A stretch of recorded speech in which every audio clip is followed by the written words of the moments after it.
அனைவருக்கும் இனிய காலை வணக்கம். இன்றைய பாடத்துல நிர்வாக அமைப்பு கலாச்சாரம், தகவல் தொடர்பு தொழில்நுட்பம் என்ற அடிப்படையில் உள்ள சீர்திருத்தங்கள் இந்த பாடப்பகுதியில் பார்க்கப்போம்.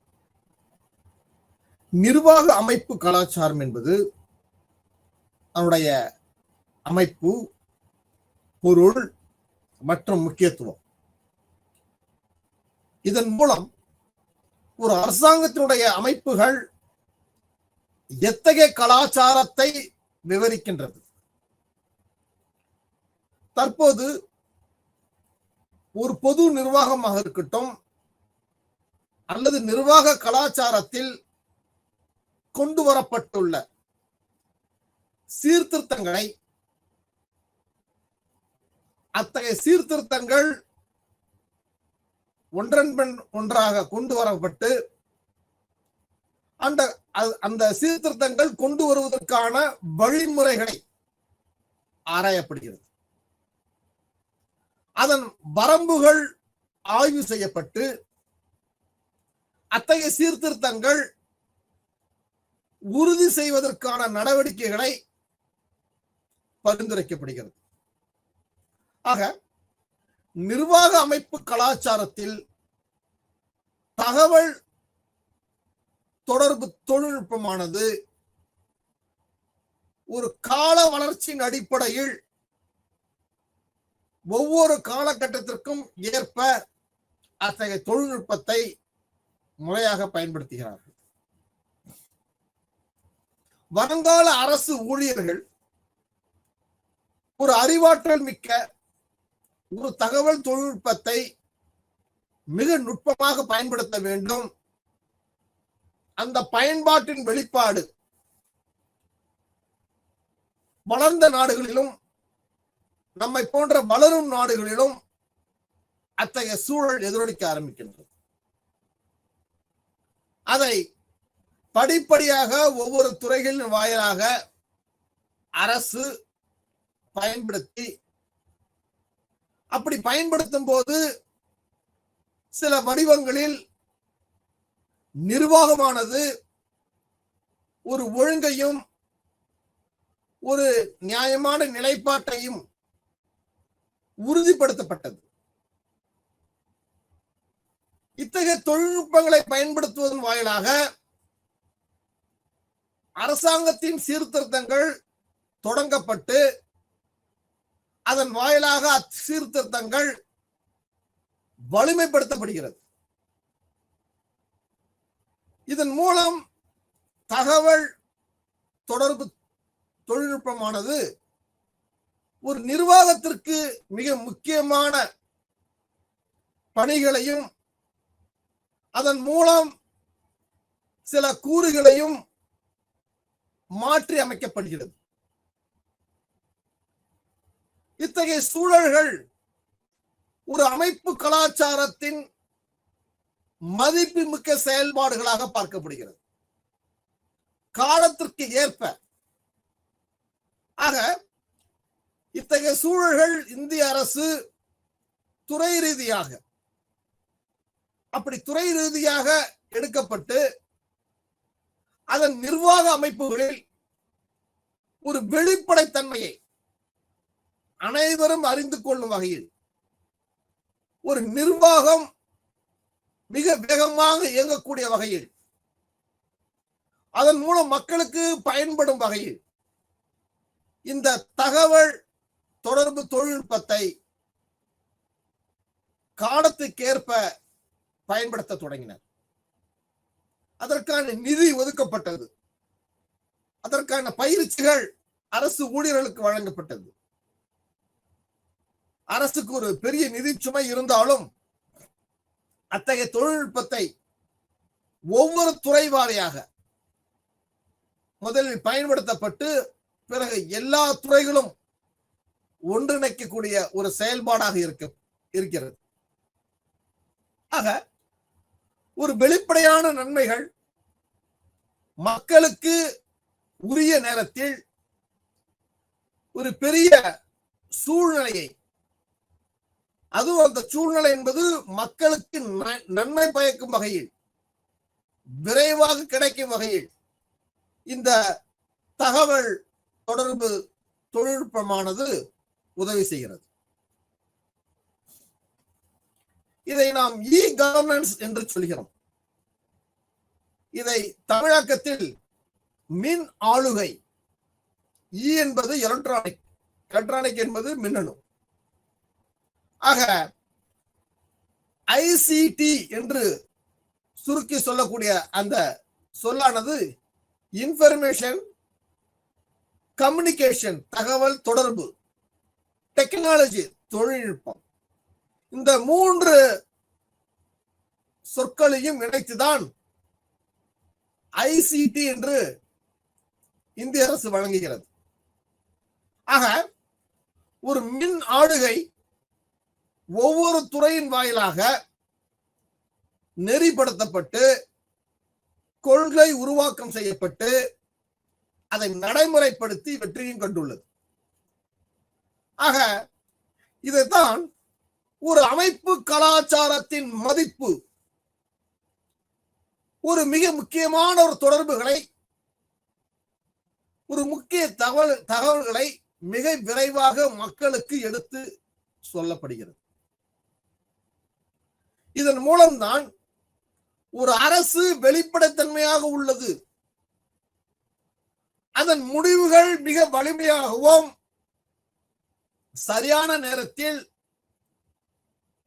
கலந்து உரையாடி ஒரு முடிவு எடுக்கப்பட்டு அந்த முடிவை மக்களுக்கு தெரியப்படுத்தும் வகையில் இதை தகவல் தொழில்நுட்பத்தின் மூலமாக வெளியிடப்படுகிறது.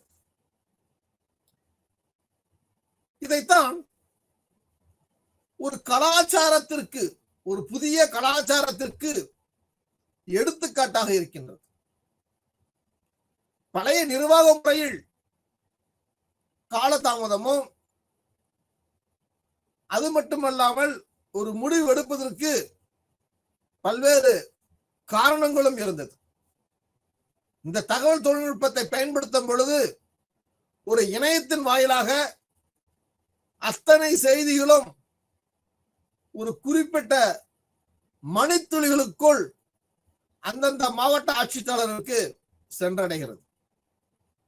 அந்தந்த மாவட்ட ஆட்சித்தலைவர் மூலமாக அல்லது துறை ரீதியாக மூலமாக அத்தகைய செய்திகள் மக்களுக்கு தெரியப்படுத்தும் வகையில் வடிவமைக்கப்பட்டுள்ளது.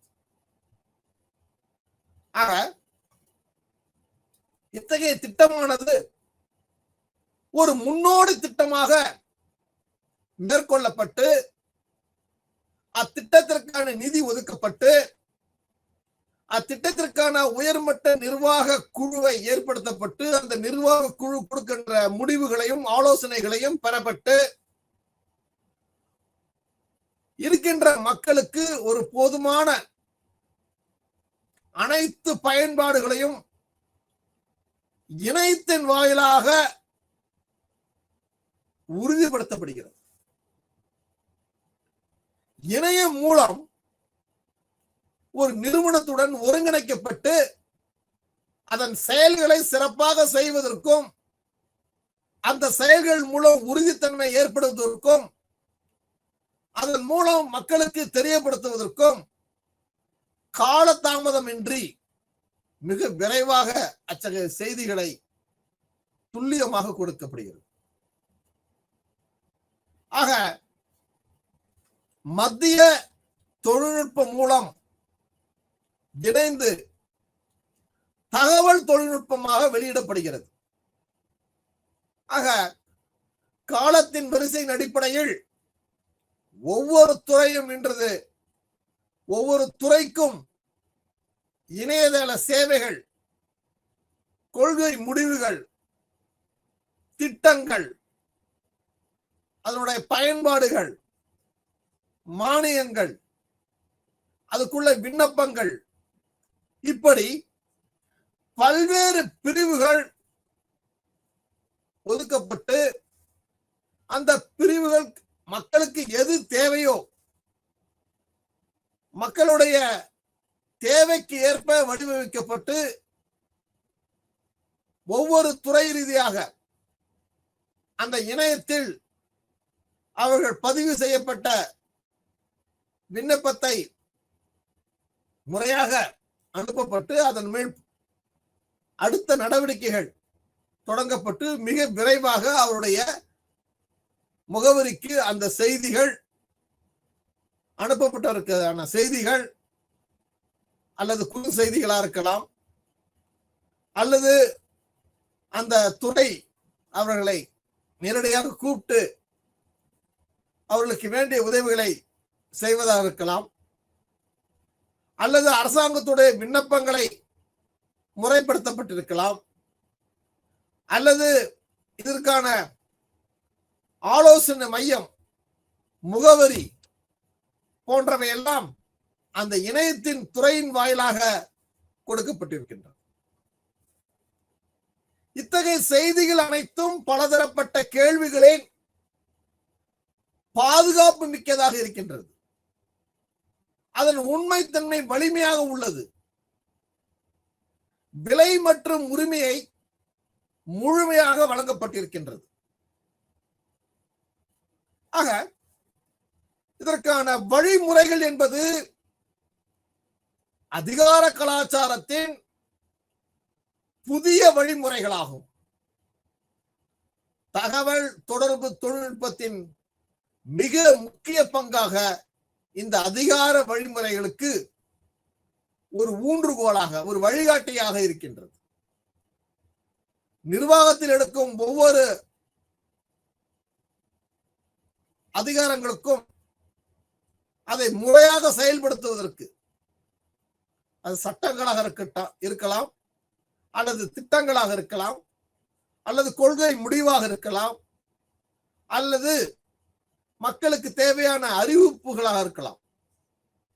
இவையெல்லாம் இந்த தகவல் தொழில்நுட்பத்தின் அடிப்படையிலேயே நடைமுறைப்படுத்தப்பட்டிருக்கின்றது. நேரத்தை மிக குறுகிய நிமிடங்களில் செய்திகளை மக்களுக்கு சென்றடையும் வகையில் அத்தகைய தொழில்நுட்பம் அனைத்து துறைகளிலும் வலிமைப்படுத்தப்பட்டிருக்கின்றது. மத்திய அரசிலும் சரி, மாநில அரசிலும் சரி, அல்லது மாவட்ட நிர்வாகத்திலும் சரி, இத்தகைய தொழில்நுட்பங்கள் மிக வலிமையாக கட்டமைக்கப்பட்டுள்ளது. ஆக இந்த தொழில்நுட்பமானது ஒரு அறிவு சார்ந்த தொழில்நுட்பத்தை அனைவரும் பயன்படுத்தும் வகையில், அந்த பயன்படுத்துவதன் மூலமாக பயன்பெறவும் வழிவகை செய்யப்பட்டிருக்கின்றது. ஆக இந்த தகவல் தொடர்பு தொழில்நுட்பமானது ஒவ்வொரு காலகட்டத்திற்கும் பல்வேறு மாறுபாடுகளை, அதனுடைய நுட்பங்கள் வேகமாகவும் அதற்கான உள்கட்டமைப்புகள் புதிய புதிய பிரிவுகளை உள்ளடக்கியதாகவும் இருக்கின்றது. இவற்றையெல்லாம் காலத்திற்கேற்ப இணைக்கப்பட்டு ஒரு தகவல் தொடர்பு தொழில்நுட்பத்தை மக்களுக்கு சேவையாக அரசு வழங்குகிறது. இந்த சேவையாக வழங்கும் பொழுதுதான் பொது நிர்வாகத்தினுடைய வளர்ச்சி துறை ரீதியாகவும் மக்கள் மத்தியிலும் ஒரு ஆட்சி நிர்வாகத்திலும் மிக சிறப்பாக இருக்கப்படுகிறது. ஆக இதனுடைய திட்டங்கள், இதனுடைய செயல்பாடுகள் மற்றும் நிர்வாக வெளிப்பாடுகள் இவையெல்லாம் இந்த தகவல் தொடர்பு தொழில்நுட்பத்தை சார்ந்து வேகமாக செயல்படுகிறது. இப்படி செயல்படும் பொழுது ஒரு வெளிப்படையான செயல்கள், அந்த வெளிப்படையான செயல்கள் என்பது ஒரு விண்ணப்பங்கள், அந்த விண்ணப்பங்களை பூர்த்தி செய்வதும் திருத்தம் செய்வதும், அதற்கான விண்ணப்பங்களை நாம் இணையத்தின் வாயிலாக பதிவு செய்து அந்த தொடர்பு அதிகாரிக்கு நாம் அனுப்பும் பொழுது நம்முடைய விண்ணப்பம் பரிசீலிக்கப்பட்டு அது எந்த சூழலில் உள்ளது, அதற்கான முடிவுகள் எடுக்கப்பட்டு அதற்கான என்னென்ன பரிந்துரைகள் எல்லாம் கொடுக்கப்பட்டிருக்கிறார்கள், தற்போதைய நிலை என்ன போன்ற அனைத்து தகவல்களும் உங்களுக்கு குறுஞ்செய்தியாக உங்களுடைய அலைபேசியில் வருகிறது. ஆக இவற்றை தான் ஒரு வெளிப்படையான செயல்பாடுகள், ஒரு வேகமான அமைப்புகள். ஆக அந்த வேகமான அமைப்புகளுக்கு உள்கட்டமைப்புகள் விரிவாக ஏற்படுத்தப்பட்டிருக்கிறது. இந்த பொது நிர்வாகத்தினுடைய வெளிப்பாடுகளை தான் இ கவர்னன்ஸ் அப்படின்னு சொல்லுகிறோம். அதாவது எலக்ட்ரானிக் ஆளுகை, மின்னணு ஆளுகை. ஒரு ஆளுகை என்பது ஒரு ஆட்சியின் மூலமா மக்களுக்கு நடத்தப்படுகின்ற ஒரு நிர்வாகம். அந்த நிர்வாகத்தில் இத்தகைய கலாச்சாரமானது இ கவர்னன்ஸ் என்று சொல்லப்படுகின்ற ஆளுகையின் வாயிலாக இன்று செயல்பட்டு அரசுக்கு வலிமை சேர்க்கும் வகையிலும் மக்களுக்கு ஒவ்வொரு செய்திகளையும் குறிப்பாக நேரத்துக்கு ஏற்ப அந்த செய்திகளை வெளிப்படுத்துகிறது. இந்த புதிய அமைப்பானது பொது நிர்வாகத்தில் மிகச்சிறந்த ஒரு ஒழுங்குமுறைகள்,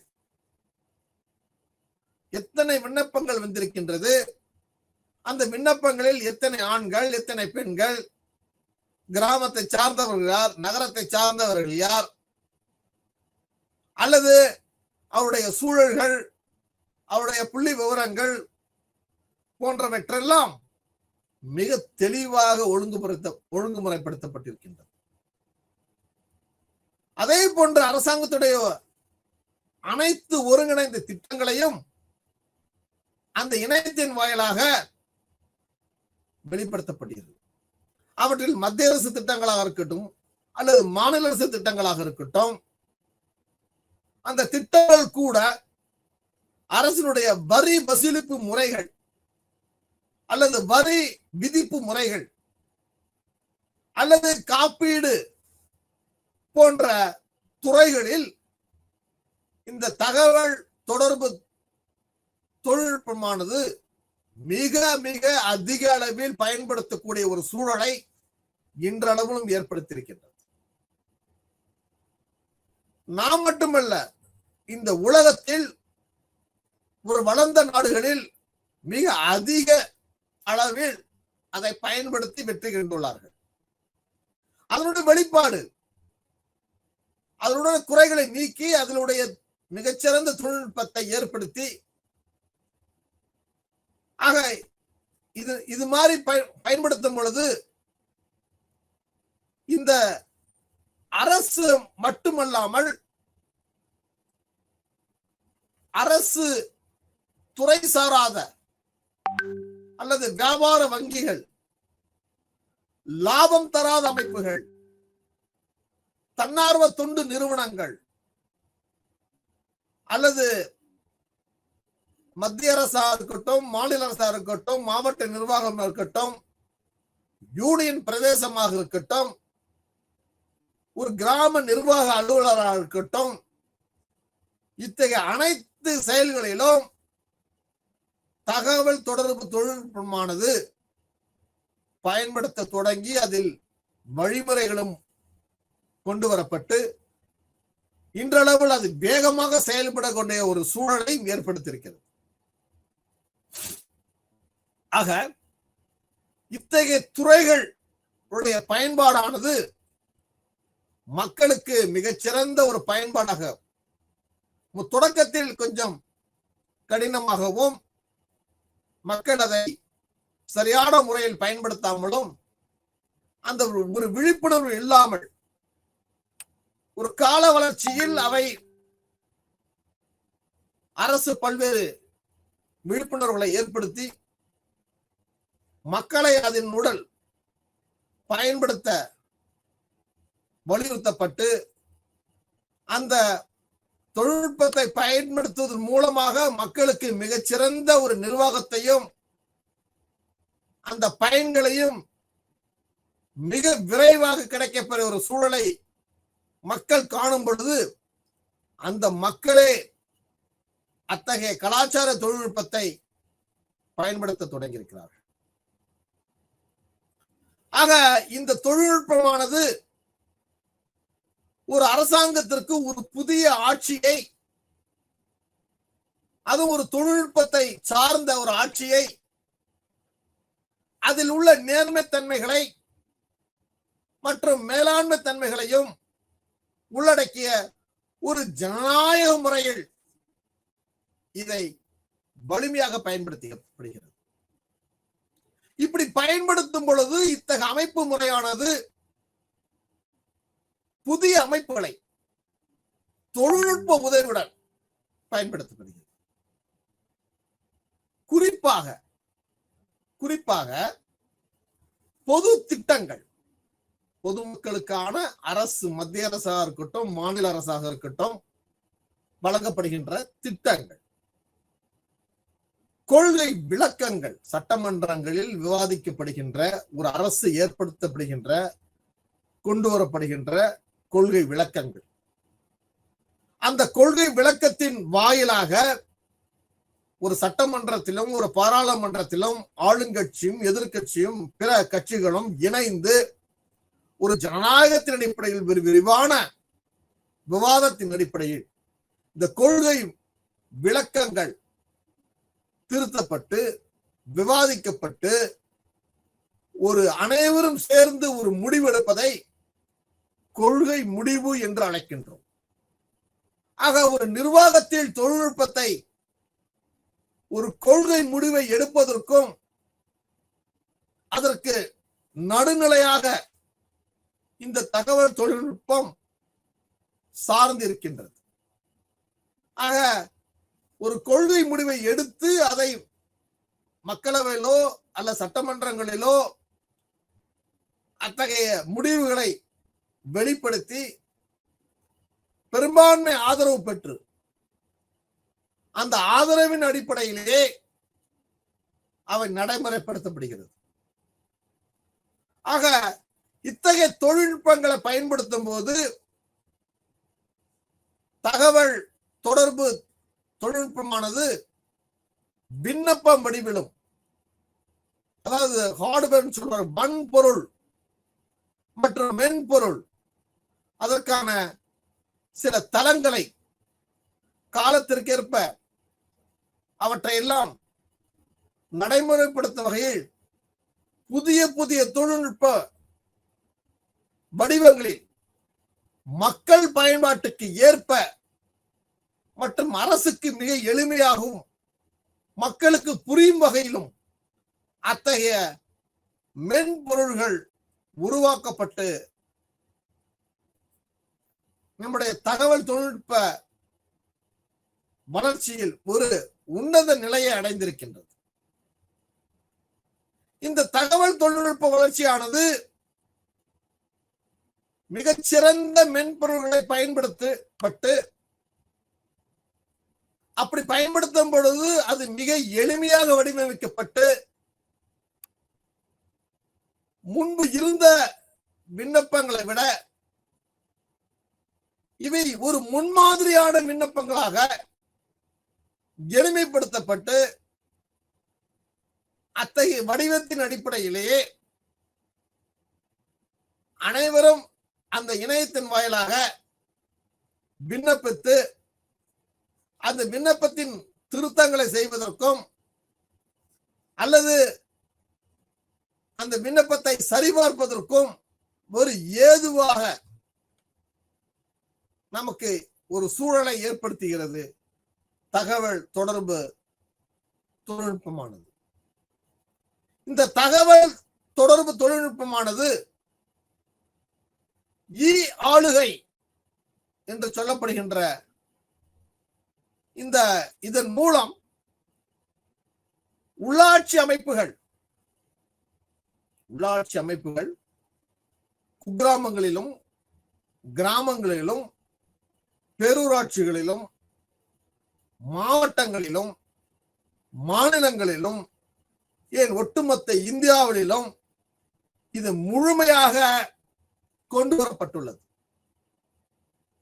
அப்படி கொண்டு வரப்பட்டதன் மூலமாகத்தான் அரசினுடைய நலத்திட்டங்கள் மக்களுக்கு தேவையான காலகட்டத்தில் அவை கொடுப்பதற்கும் அவற்றை கண்காணிப்பதற்கும் அதனுடைய செலவினங்களை அதிகாரிகள் கண்காணித்து அரசுக்கு தெரியப்படுத்தவும் ஒரு ஊழலற்ற ஒரு நேர்மையான ஒரு நிர்வாகத்தை கொடுப்பதற்கு இந்த தகவல் தொடர்பு தொழில்நுட்பமானது உறுதி செய்கிறது. ஆக ஒரு சரியான முறையில் தயாரிக்கப்பட்டு அப்படி தயாரிக்கப்பட்ட அந்த செயல்கள் அனைத்தும் மதிப்பீடுகள் செய்யப்படுகிறது. அந்த மதிப்பீட்டின் அடிப்படையில் தான் அரசு அதற்கு அறிக்கைகள் தயாரிக்கப்படுகிறது. ஆக ஒவ்வொரு ஆண்டும் ஒரு இலக்கை நிர்ணயிப்பதற்கு இத்தகைய தகவல் தொடர்பு தொழில்நுட்பமானது மிக ஏதுவாக இருக்கின்றது. இந்த தகவல் தொடர்பு தொழில்நுட்பமானது அரசுக்கு தொடக்கத்தில் சில செலவினங்களை ஏற்படுத்தப்பட்டிருந்தாலும் ஒரு நிரந்தர செலவினங்களாக அந்த செலவினங்கள் அதிக அளவில் ஏற்படாமல் அதற்கு சில நடவடிக்கைகள் எடுக்கப்பட்டு அந்த நடவடிக்கையின் மூலமாக செலவினங்கள் குறைக்கப்பட்டது. அப்படி குறைக்கப்பட்டது பிற்காலத்தில் அது ஆராயப்பட்டு ஒரு ஆளுகை கவர்னன்ஸ் என்ற ஒரு இணையத்தின் வாயிலாக அதனுடைய திட்டங்கள் மதிப்பீடு செய்யப்படுகிறது. பதிவு செய்யப்பட்ட பாடங்களாக இருக்கட்டும், விண்ணப்பங்களாக இருக்கட்டும், அரசினுடைய திட்டங்களாக இருக்கட்டும், ஆளுகையாக இன்றளவும் உள்ளது. ஆனா இந்த ஆளுகைக்கு தயாரிக்கப்படுவதற்கு அரசாங்கத்துடைய கோப்புகள், அறிக்கைகள், கொள்கை விளக்கங்கள், ஆணைகள் அவை சட்டங்களாக மாற்றப்பட்டு அந்த மாற்றப்படுவதற்கு முன் விவாதிக்கப்பட்டு எல்லா கட்சி தலைவர்களும் அது ஒட்டுமொத்த குரலாக ஒரு ஒருங்கிணைந்த குரலாக ஜனநாயகத்தை வலுப்படுத்தும் வகையில் பெரும்பான்மை நிரூபிக்கப்பட்டு அப்படி நிரூபிக்கப்படுகின்ற அந்த முடிவானது பிறகு 14 நாட்களுக்குள் சட்டமாக்கப்படுகிறது. ஆக இவை இந்த தகவல் தொடர்பு தொழில்நுட்பமானது ஒரு அரசு துறையில் மிக வேகமாகவும் அனைவரும் அதில் கலந்து கொண்டு விவாதிக்கக்கூடிய ஒரு சூழலாக இன்றளவு மாற்றப்பட்டிருக்கின்றது. பிறகுதான் அதன் மூலம் அறிக்கைகள் தயாரிக்கப்பட்டு அரசுடைய செலவினங்கள் அதில் பங்கு பெறுகின்ற பயன்பெறுகின்ற மக்களுடைய எண்ணிக்கைகள் அதனுடைய பயன்பாட்டின் வெளிப்பாடாக அத்திட்டம் மேலும் மேலும் விரிவெடுக்கப்பட்டு அந்த விரிவாக்கத்தின் மூலம் ஒட்டுமொத்த மாவட்டத்தையும் மாநிலத்தையும் உள்ளடக்கிய ஒரு திட்டமாக மாற்றப்படுகிறது. ஆக இந்த தகவல் தொழில்நுட்ப தொடர்பானது ஒவ்வொரு மாற்றங்களுக்கான ஒரு கட்டாயம் ஒரு வாழ்க்கை முறையை ஒரு வழிகாட்டியை ஏற்படுத்துகிறது. இந்த தகவல் தொடர்பு ஆனது முறைப்படி மற்றும் முறைசாரா அமைப்புகளுடன் ஒருங்கிணைந்து செயல்படக்கூடிய ஒரு சூழலை ஏற்படுத்துகிறது. இதன் மூலமாகத்தான் தனிப்பட்ட தகவல்கள், குறுஞ்செய்திகள் அல்லது பத்திரிகைகளில் ஒரு செய்திகளையும் விளம்பரங்களையும் ஒரு வெளிப்படுத்தும் வகையில் இத்தகைய தகவல் தொழில்நுட்பமானது இன்றளவிலும் அனைவராலும் ஏற்றுக்கொள்ளப்பட்டு பேசப்படக்கூடிய ஒரு சூழலாக இருக்கின்றது. சில நேரங்களில் அத்தகைய திட்டங்களாக இருக்கட்டும், அவற்றை விவாதிக்கக்கூடிய அல்லது ஒரு பத்திரிகையில் பேசக்கூடிய அளவில் அரசுக்கு வலிமை சேர்க்கும் வகையில் அத்தகைய திட்டங்களானது இன்று அனைவராலும் புரிந்து கொள்ளப்பட்டு பேசக்கூடிய ஒரு சூழலாக உள்ளது.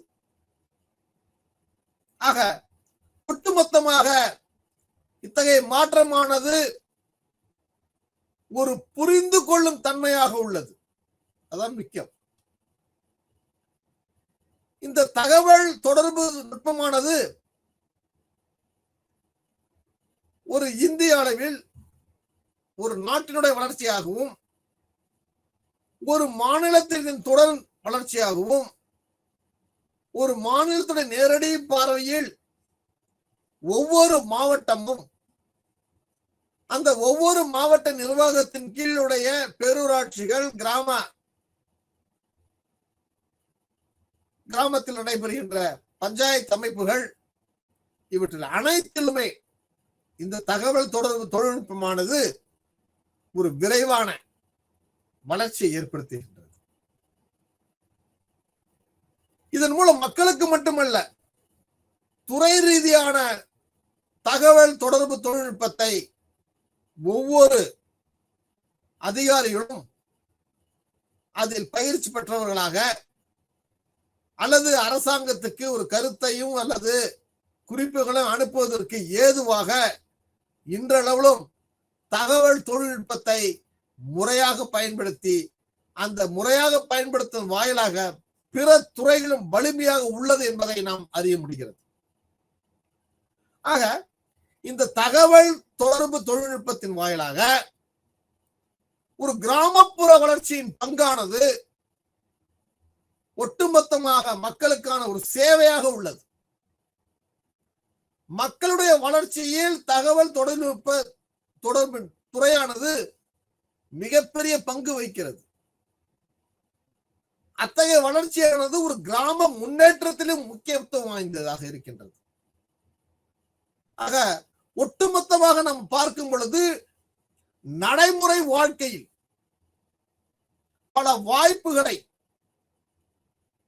கிராம மக்களுக்காக இருக்கட்டும் அல்லது நகர மக்களுக்காக இருக்கட்டும் தகவல் தொடர்பு தொழில்நுட்பத்தை முறையாக பயன்படுத்தவும் மக்களை பயன்படுத்தி கொண்டு அவருடைய வாழ்வாதாரத்தை உயர்த்துவதற்கும் மாவட்டத்தையோ மாநிலத்தையோ உயர்த்துவதற்கான ஒரு வழிமுறைகளையும் அரசு ஏற்படுத்தி இருக்கின்றது. ஆக இந்தியாவில் கிராம வாழ்க்கையில் இந்த தகவல் தொழில்நுட்பமானது ஒரு பொருளாதார வளர்ச்சிக்கும் நாட்டை ஒரு வளர்ச்சிக்கான பாதையை எடுத்து செல்வதற்கும் வழிவகுக்கிறது. இந்த தகவல் தொழில்நுட்பத்தால் தான் ஒரு தரமான வாழ்க்கையை பிற நாடுகளைப் போல் நம்மளும் தொழில்நுட்பத்தை பயன்படுத்தி ஒரு வாழக்கூடிய ஒரு சூழலை ஏற்படுத்தியிருக்கிறது. இந்த சூழலானது தொடக்கத்தில் பல்வேறு இடர்பாடுகள் இருந்தாலும் அவையெல்லாம் சரி செய்யப்பட்டு அவற்றை பயன்படுத்தி வெற்றி காணும் வகையில் அரசு பல்வேறு நடவடிக்கைகளை எடுத்துள்ளது.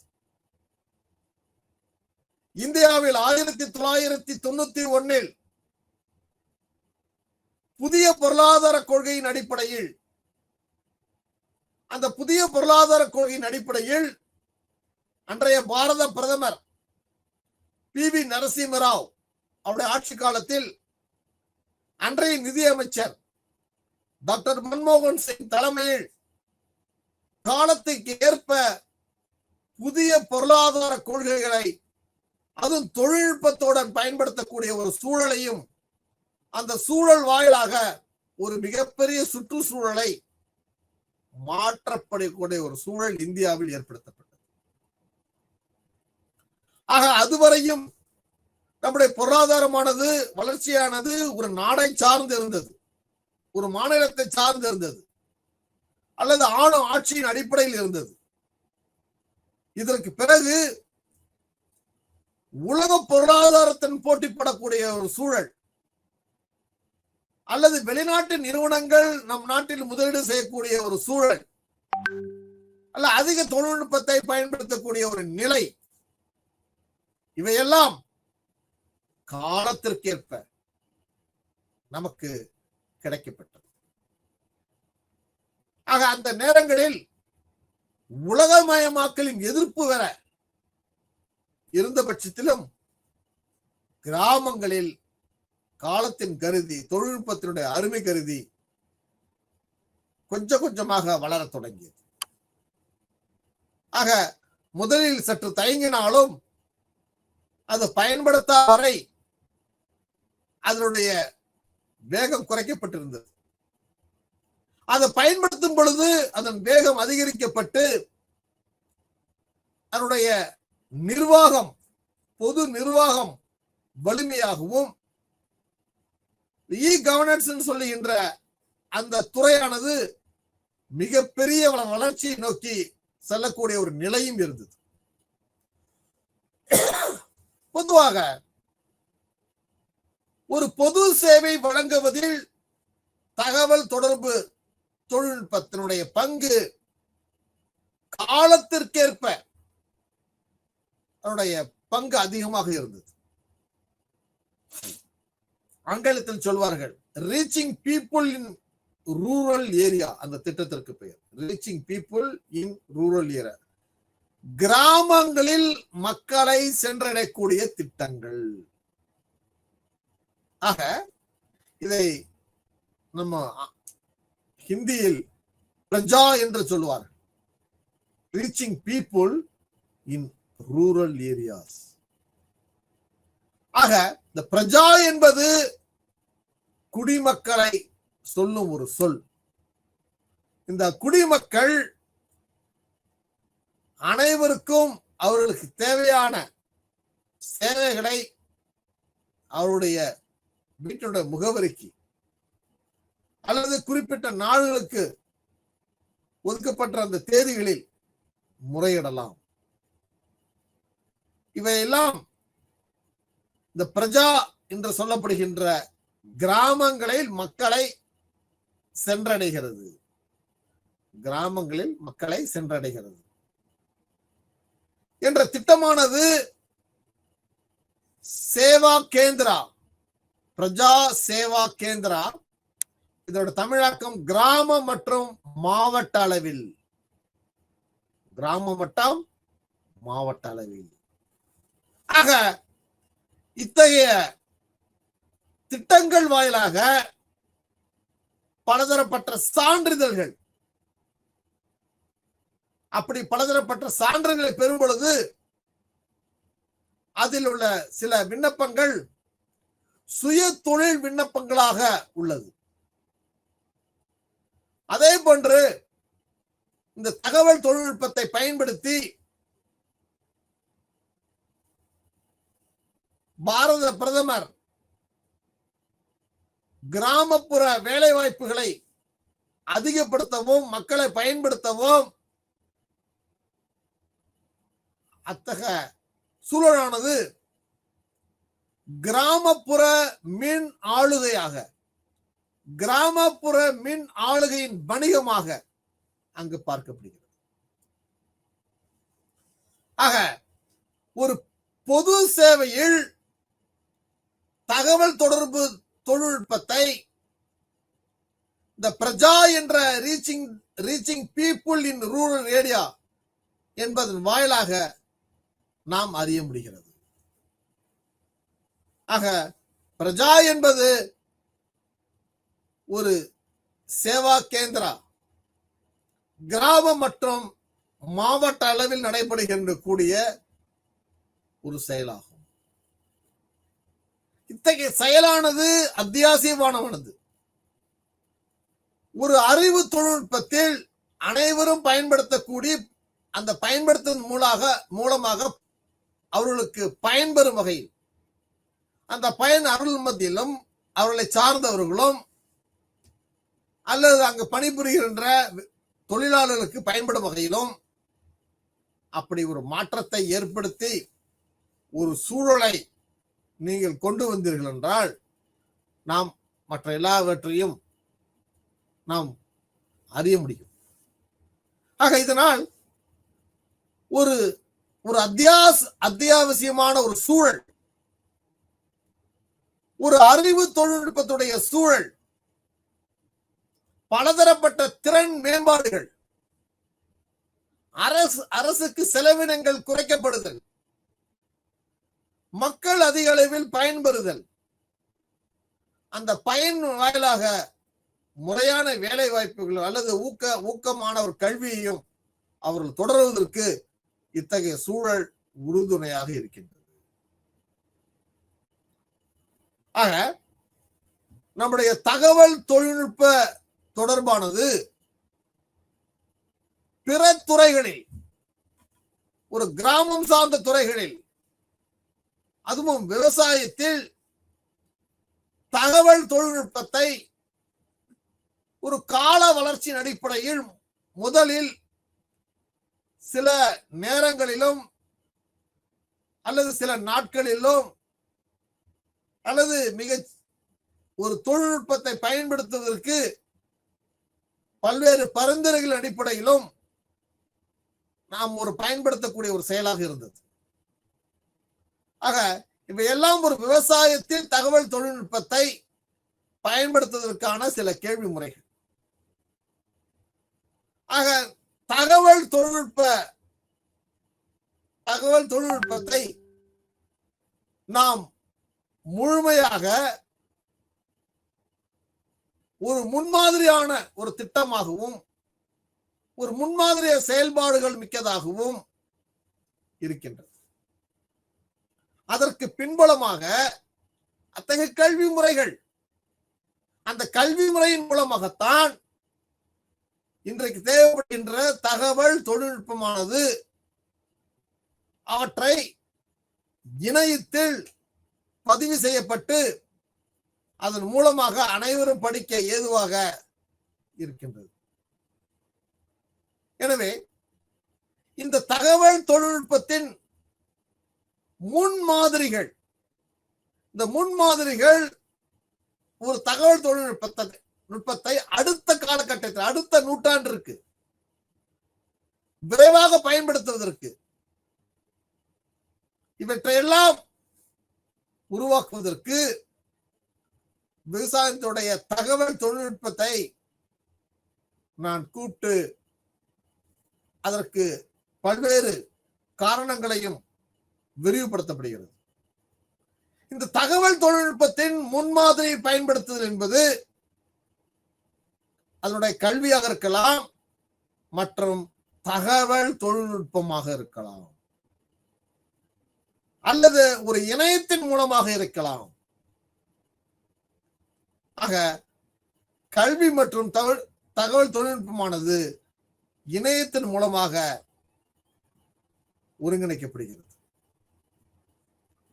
எனவே இந்த தகவல் தொழில்நுட்பத்தை நாம் முழுமையாக உள்வாங்கிக் கொண்டு அதை பயன்படுத்தும் பொழுது அத்தகைய சூழலானது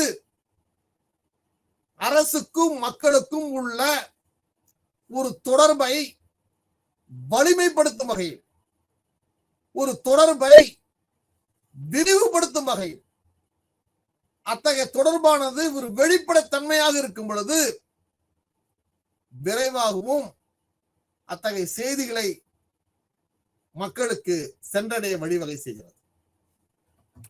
எனவே நம்முடைய தகவல் தொழில்நுட்பத்தை நாம் பயன்படுத்துவதை ஒரு கலாச்சார மேம்பாடாக பார்க்கப்படுகிறது. ஒரு மாவட்ட நிர்வாகத்தினுடைய அனைத்து துறைகளும், ஒரு மாநில அரசாங்கத்தினுடைய அனைத்து துறைகளும் ஒரு மாவட்ட நிர்வாகத்துக்குள் கொண்டு வரப்படுவதற்கும் கட்டுப்படுத்துவதற்கும் அல்லது ஆணைகள் பிறப்பதற்கும்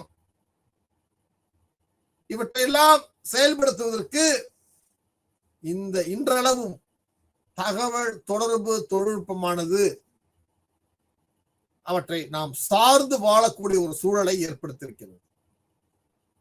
மிகச்சிறந்த ஒரு பங்கையும் அரசுக்கும் மக்களுக்கும் வழங்குகிறது.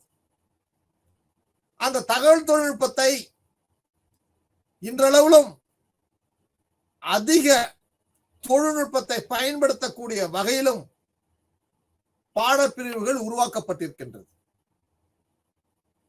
ஆக இத்தகைய பாடங்கள் படிக்கும் மாணவர்களுக்கு ஒரு வாய்ப்பாகவும் ஒரு புதிய சித்தாந்தத்தை, ஒரு புதிய கொள்கை முடிவை அல்லது ஒரு கொள்கை முடிவை விரைவாக மக்களுக்கு தெரியப்படுத்தும் வகையில் இவற்றை காலத்துக்கேற்ப நம்மளால் சரி செய்ய முடிகிறது. ஆக இத்தகைய சூழலானது நம் நாட்டில் ஒரு கிராமங்களிலும் நகரங்களிலும் குக்கிராமங்களிலும் கிராம நகர வாழ்க்கை முறையிலும் பல்வேறு வேறுபாடுகள் நிலைப்புத்தன்மை இருந்தாலும் இந்த தகவல் தொழில்நுட்ப துறையானது இவற்றையெல்லாம் ஒருங்கிணைக்கிறது. எந்தெந்த துறைகளுக்கு நிதி ஒதுக்கப்பட்டிருக்கின்றது, அதாவது நிதி வழங்கப்பட்ட அதிக நிதியிலிருந்து குறைவாக ஒதுக்கப்பட்ட துறை வரை வரிசை அடிப்படையில் சொல்லப்படுகிறது. இதற்கெல்லாம் காரணம் தகவல் தொழில்நுட்ப அமைப்பானது.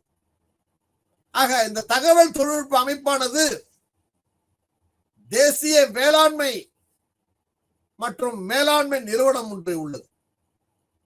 தேசிய வேளாண்மை மற்றும் வேளாண்மை நிறுவனம் உள்ளது. ஆக இந்தியாவில்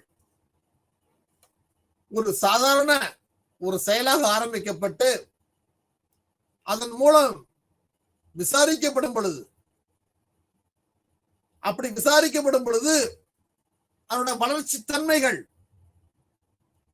அதனுடைய நீண்ட வளர்ச்சி பிற துறைகளில் மிகப்பெரிய ஆக்க சக்தியாக அனைவரும் ஏற்றுக்கொள்ளப்படுகின்ற ஒரு சூழலை ஏற்படுத்தப்பட்டிருக்கிறது. ஆக தேசிய மேலாண்மை மற்றும் நிறுவனமானது ஒரு கிராம அறிவு சார்ந்த மையங்களாக மக்களுக்கு என்னென்ன காலகட்டங்களில், அது மழையா இருக்கலாம், குளிராக இருக்கலாம், வெயிலாக இருக்கலாம், அந்த மாதிரி ஒவ்வொரு காலகட்டங்களிலும் கிராம மக்களுக்கு ஒரு அறிவு சார்ந்த அமைப்பாக இந்தியாவில் முதலில் ஆந்திர பிரதேசத்தில் மாற்றப்பட்டது. கிராமப்புறங்களில் அறிவு சார்ந்த மையங்களாக மாற்றப்பட்டது. அந்த மையங்கள் அந்த கிராமங்களில் சில விஷயங்களை அரசுக்கு தெளிவுபடுத்துவதற்கு இந்த மாதிரி அரசை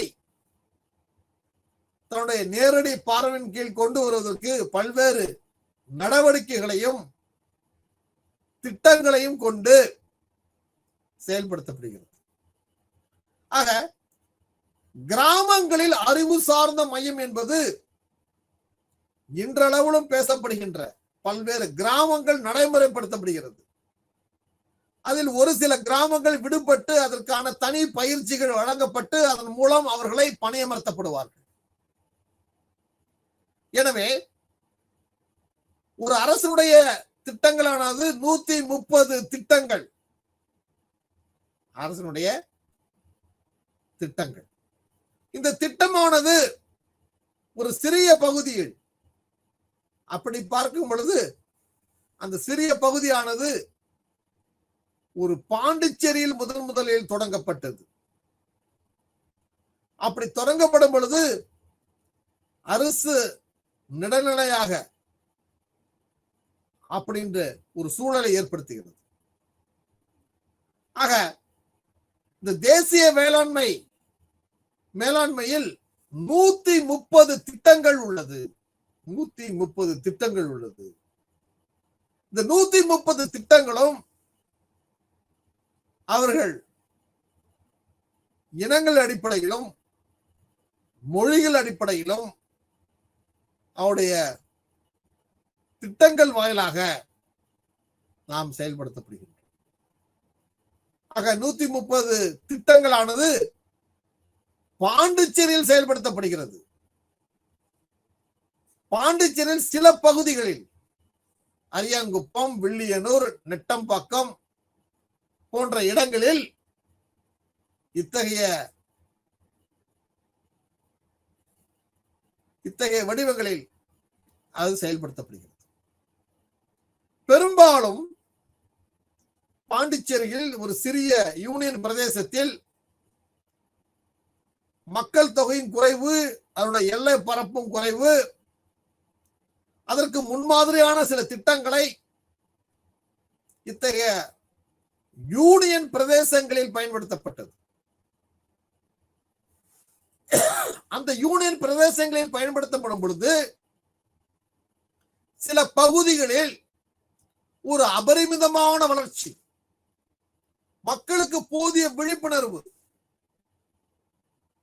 மக்களுக்கு காலத்தன்மை விரையும் பொழுது மக்கள் அரசை நேரடியாக கேட்டு பயன்பெறும் விதத்தில் அத்தகைய சூழல்களை உருவாக்கப்பட்டிருக்கிறது. ஆக தேசிய மேலாண்மையானது முதலில் பாண்டிச்சேரி பகுதிகளில் அடையாளப்படுத்தப்பட்டது.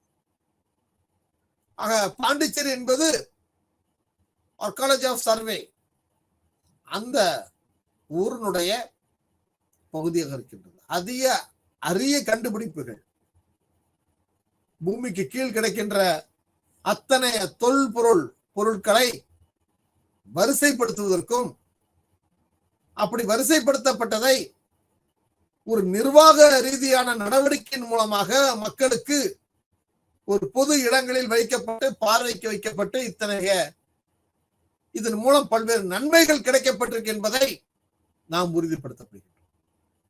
அப்படிதான் அரியாங்குப்பம், வில்லியனூர், நெட்டம்பாக்கம் போன்ற பகுதிகளாக சொல்லப்படுகின்ற பாண்டிச்சேரி பகுதிகளில் இந்த தகவல் தொழில்நுட்பத்தை முறையாக பயன்படுத்தினார். ஆக இதன் மூலம் ஒரு 22,000 குடும்பங்கள் பயன்பெற்றது. தனி மனிதன் அல்ல.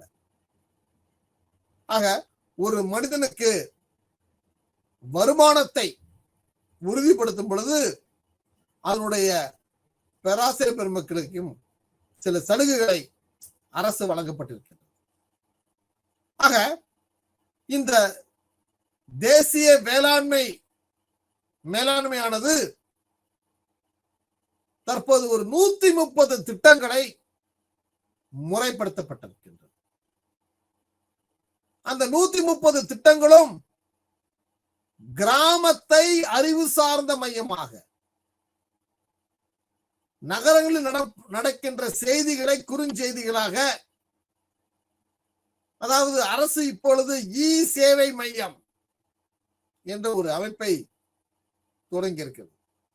இப்ப அரசு என்ன பண்ணுகிறது என்றால், அப்படி தொடங்கப்படுகின்ற அமைப்பானது மின்சாரத்தை வழங்கவும் அதனுடைய வேலை முறையை குறைப்பதற்கும் இத்தகைய சூழலானது தேசிய மேலாண்மையானது ஒரு சீரிய வளர்ச்சியை நோக்கி செயல்படுகிறது. இன்றைய காலகட்டத்தில் இந்த தகவல் தொழில்நுட்பத்தில் பொதுவாக பார்க்கப்பட்டாலும் அனைத்து தர மக்களுக்கும் ஒரு போதிய வளர்ச்சியையும், ஒரு கவனத்தையும், ஒரு விழிப்புணர்வையும் எத்தகைய சூழலில் எத்தகைய பயன்களை நம்மால் அறிய முடிகிறது. அதுபோன்று தகவல் தொழில்நுட்பத்தில் பெண்களை அதிகாரமயமாக்குதல், பெண்களை அதிகாரமயமாக்குது. அப்பொழுது என்றால் பெண்களை அதிகாரமயமாக்குது பெண்ணுடைய வாழ்வாதாரத்தை மாற்றி அமைக்கப்படுகிறது. பல பெண்கள் கிராமங்களில் வேலை செய்வது அரிது, அல்லது வேலை செய்யும் பொழுது பிற செயல்களை செய்வது கஷ்டமாகப்படுகிறது. ஆக தகவல் தொழில்நுட்பத்தில் பெண்களை அதிகாரமயமாக்குவதற்கு வாய்ப்புகள் உருவாக்கப்படுகிறது. அந்த வாய்ப்புகளில் பெண்களுக்கு முக்கியத்துவம் தரப்படுகிறது. ஆக அந்த வாய்ப்புகள் மூலமாக, முக்கியத்துவம் கொடுப்பதன் மூலமாக மாநில அரசு மத்திய அரசுக்கு பல்வேறு நிரந்தர பரிந்துரைகளை வழங்குகிறது. அந்த பரிந்துரைகள் பரிசீலிக்கப்பட்டு பின்னால் காலத்திற்கு ஏற்ப அவற்றையெல்லாம் சொல்லப்படுகின்றது. எனவே ஒரு தகவல் தொழில்நுட்பத்தில் பெண்களை தொடக்கத்தில் அதிகாரமயமாக்குவதற்கு ஒரு தொடர் நிகழ்வாக இருப்பதற்கு இத்தகைய தகவல் தொழில்நுட்பம் பெண்களுக்கு லாபகமாக இருந்தது. முதலில் அவர்கள் விண்ணப்பிக்கவும், அவர்கள் விழிப்புணர்வை ஏற்படுத்தவும், அவருடைய சொந்த செலவினங்களில் ஒரு பொறுப்பு மிக்க பெண்களாக மாற்றுவதற்கு இந்த தகவல் தொழில்நுட்பம் உதவியாக இருந்தது. இந்த தகவல் தொழில்நுட்பம் ஒட்டுமொத்த இந்திய வளர்ச்சியில் குக்கிராமம், கிராமம், நகராட்சி, மாநகராட்சி போன்றவையெல்லாம் ஒரு நிர்வாக அடிப்படையில் பிரிக்கப்பட்டு முழுமையாக செயல்படுத்தப்பட்டு மக்களுக்கு விரைவான திட்டங்களையும் செயல்களையும் கொண்டு சேர்ப்பதற்கும் அல்லது கருத்துக்களை தெரிவிப்பதற்கும் ஒரு பொதுவான ஒரு சூழலை ஏற்படுத்தப்படுகிறது. அந்த சூழலானதுதான் காலப்போக்கில் சுய உதவி குழுக்கள். இந்த சுய உதவி குழுக்கள் என்பது ஒவ்வொருத்தரும் கிராமங்களில் தங்களுக்கு தேவையான உறுப்பினர்களை திரட்டி இவர்களெல்லாம் ஒன்றாக இணைந்து ஒரு பொது விவாதத்தின், ஒரு பொது வாங்கி விற்பதை விட ஒரு தொழில் மூலமாக கிடைக்கப்படுகின்ற அல்லது பயன்படுத்தப்படுகின்ற அவருடைய சொந்த நடையிலும் அல்லது வாழ்க்கை முறையிலும் ஒரு குழுக்களை ஏற்படுத்த வேண்டும். அந்த குழுக்களுக்கு அரசு ஒரு மானியங்கள் அடிப்படையில் உதவிகள் செய்யப்படுகிறது. இவை வங்கிகள் மூலமாக, அப்படி வங்கிகள் மூலமாக இவர்கள் அனைவரும் இணைந்து நடைபெறக்கூடிய ஒரு அமைப்பாக இவற்றை தான் அதிகாரமயமாக்கல் என்று சொல்லுகின்றோம். அதிகாரங்கள் மத்திய அரசுகளும் மாநில அரசுகளும் மாவட்ட நிர்வாகத்திலும் பிரிச்சு அந்த அதிகாரங்களை கொடுக்கக்கூடிய ஒரு சூழலாக இருக்கின்றது. ஆக இத்தகைய சூழல் மூலமாகத்தான் சுய உதவி குழுக்கள் ஏற்படுத்தப்பட்டது.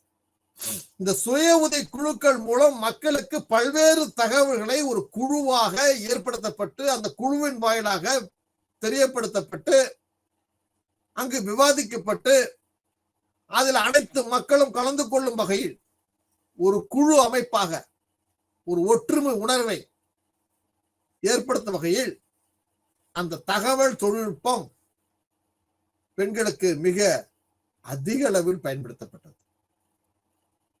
எனவே பெண்களை அதிகாரமயமாக்கல் என்பது வாய்ப்புகள் கொடுக்கப்பட்டு ஒரு குழு ஏற்படுத்தப்பட்டு அவர்களுடைய சொந்த ஆசையின் அடிப்படையிலே ஒரு தொழிலை அவர்களுக்கு ஏற்படுத்தப்பட்டு அதற்கு பயிற்சிகள் வழங்கப்பட்டு அரசின் மூலமாக மானியம் வழங்கப்பட்டு அந்த மானியத்தின் மூலமாக அந்த குழுவை வலிமைப்படுத்தப்படுகிறது. ஆக அந்த குழு ஒரு கிராமத்தை நிர்வாகம் செய்யப்படக்கூடிய அளவில் கிராமத்துக்கு வருகின்ற மத்திய அரசுடைய நிதி இவற்றையெல்லாம் வழங்கப்பட்டு அதன் மூலம் மிகச்சிறந்த ஒரு உறுதித்தன்மையும் ஒரு வளர்ச்சியையும் இந்த சுய உதவி குழுக்கள் மூலமாக உறுதி செய்யப்பட்டிருக்கின்றது.